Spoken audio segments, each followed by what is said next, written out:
तो हेलो दोस्तों, स्वागत है आपका आपके अपने चैनल लो वाली पे। दोस्तों, कई बार आपने सुना होगा कि अपनी आईटीआर फाइल कर दो, नहीं तो पेनल्टी लग जाएगी, आईटीआर जल्दी से सबमिट कर दो, नहीं तो नोटिस आ जाएगा। तो ये आईटीआर क्या होता है? तो देखो, आईटीआर की जो फुल फॉर्म होती है वो क्या है? Income tax return. मतलब हमारे देश में ना एक डिपार्टमेंट है, इनकम टैक्स डिपार्टमेंट। अब हम जो भी पैसा कमा रहे होते हैं ना, तो उनको हमें ब्यौरा देना होता है कि हमने इतना पैसा हमने पूरे साल में कमाया है और उसका जो है हम उनको टैक्स पे करते हैं। तभी इसको क्या बोलता है? Income tax return.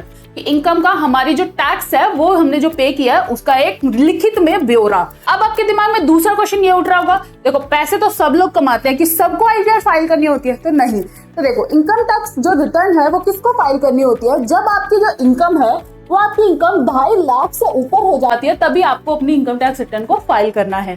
तो जब आपके पूरे साल में, अब ये 2.5 लाख कब काल कैलकुलेट होंगे कि 2.5 लाख मैंने सपोज किया, मैंने 5 साल में 2.5 लाख रुपए कमा लिए, तो क्या मैं अब आईटीआर फाइल कर दूं? नहीं, ऐसा बिल्कुल भी नहीं है। तो ये 2.5 लाख कब फाइल होंगे? जब हमारे जब 1 साल में, अब 1 साल का हो गया आप कि 1 साल तो भाई हमारा होता है, हम तो हैप्पी न्यू ईयर मनाते हैं जनवरी में, तो जनवरी से दिसंबर हम तो 1 साल मान लेते हैं। लेकिन नहीं, इनकम टैक्स में 1 साल किसको माना जाता है? आपके फाइनेंशियल ईयर को। फाइनेंशियल ईयर क्या है? फाइनेंशियल ईयर आपका होता है 1 अप्रैल से जो स्टार्ट होता है और 31 मार्च को जो खत्म होता है, वो आपका होता है फाइनेंशियल ईयर। तो अब 1 अप्रैल से 31 मार्च के बीच में जितना भी आप पैसा कमा रहे हैं, अगर वो 2.5 लाख से ऊपर हो गया तो आपको इनकम टैक्स रिटर्न फाइल करनी पड़ेगी। अब आपके दिमाग में दूसरा क्वेश्चन ये उठ रहा होगा कि भाई चलो 1 लाख, मैंने 2.5 लाख से ऊपर अपना पैसा कमा लिया, तो मैं अब आईटीआर कब फाइल करूं? क्या मैं अभी कर दूं 2.5 लाख होते ही? अभी दिसंबर में करूं? क्या मैं अप्रैल में करूं? कब करने है मुझे आईटीआर? तो देखो, आईटीआर की ना एक ड्यू डेट दी गई है इनकम टैक्स डिपार्टमेंट के द्वारा कि आईटीआर अगर आपकी जो मार्च तक की जो इनकम है, आपने जो कमाई है, उसकी आईटीआर आप कब फाइल करोगे? 31 जुलाई को। 31 जुलाई जो होती है वो आईटीआर की आपकी ड्यू डेट होती है, ठीक है। अब दूसरा क्वेश्चन ये है कि भाई चलो 31 जुलाई आपने बोला ड्यू डेट है, तो क्या मैं 31 जुलाई के बाद आईटीआर नहीं फाइल कर पाऊंगा? बिल्कुल आप कर पाओगे आईटीआर 31 जुलाई के बाद भी। 31 दिसंबर तक आप अपनी बिलेटेड आईटीआर को फाइल कर सकते हैं, लेकिन उसमें आपको पेनल्टी पे करनी पड़ेगी। 1000 रुपए की पेनल्टी लगेगी आपको और आपको फिर आईटीआर फाइल करने दिया जाएगा। तो देखो, अब आप कहोगे कि चलो मैं आईटीआर तो फाइल कर दूंगा, 31 जुलाई तक भी फाइल कर दूंगा, लेकिन टैक्स कितना लगेगा? तो उसके लिए भी क्या किया है गवर्नमेंट ही आपकी हेल्प कर देती है। गवर्नमेंट ने ना क्या किया, टैक्स स्लैब्स दिए हुए हैं। स्लैब्स मतलब अब हमारे ना जो टैक्स के 2 रिजीम्स होते हैं, एक ओल्ड टैक्स जिसको बोल देते हैं और एक बोल देते हैं न्यू टैक्स।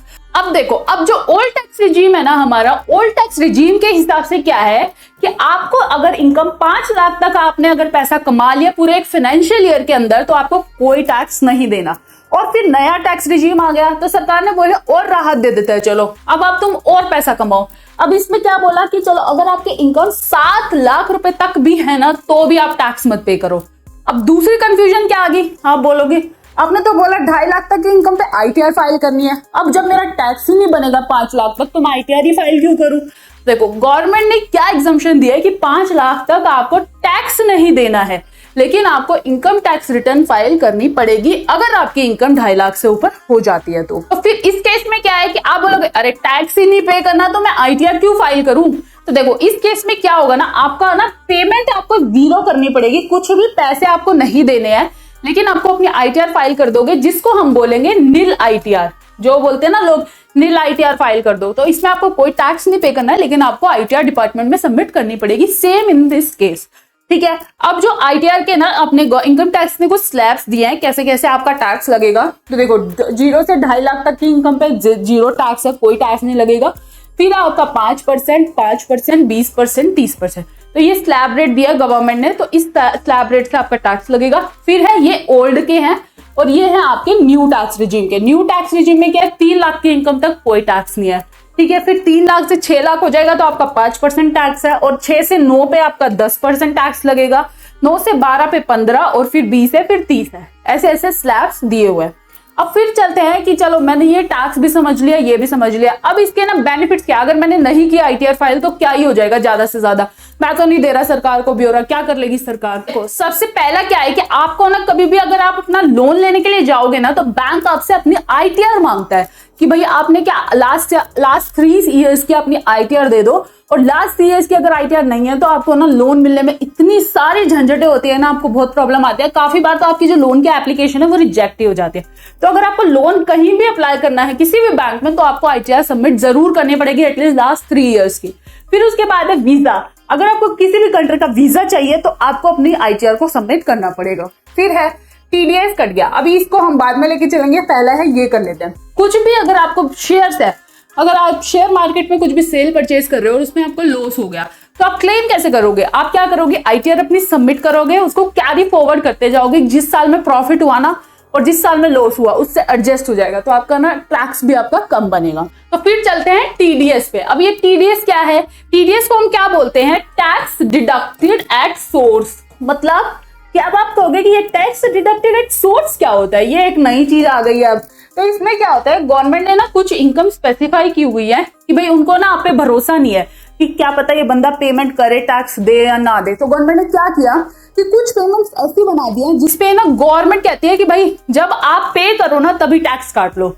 मतलब कि अब मैं अगर एग्जांपल लेके चलूं तो अगर मैं प्रोफेशनल फीस है, अगर मैं ले रही हूं किसी से, तो क्या करता है क्लाइंट की भाई प्रोफेशनल फीस अगर वो दे रहा है ना, तो वो क्या करेगा, अगर 10,000 रुपए की है या 50,000 रुपए की है, तो 50,000 में से वो 10% मेरा काट लेता है। 5,000 रुपए काट लिया उसने, और फिर 45,000 की वो हमें पेमेंट करता है। अब 45,000 है, अब वो अगर मुझे 5,000 पैसा, तो मेरा ये ना सर्विस मैंने दी है, अगर मुझे 5,000 भी चाहिए भाई मेरे को, उसके लिए आपको क्या करना पड़ेगा, आपको अपनी ITR को फाइल करना पड़ेगा। अदरवाइज आप अपनी ITR अगर नहीं फाइल करोगे तो आप अपना TDS भी क्लेम नहीं कर पाओगे, जिसको हम बोलते हैं टैक्स डिडक्टेड एट सोर्स। ठीक है, तो देखो अब आप कहोगे कि चलो मुझे ITR भी पता चल गया, मुझे टैक्स भी पता चल गया, लेकिन मैं कौन सी ITR फाइल करूं, कौन सा फॉर्म ITR का है जो मैं फाइल करूं।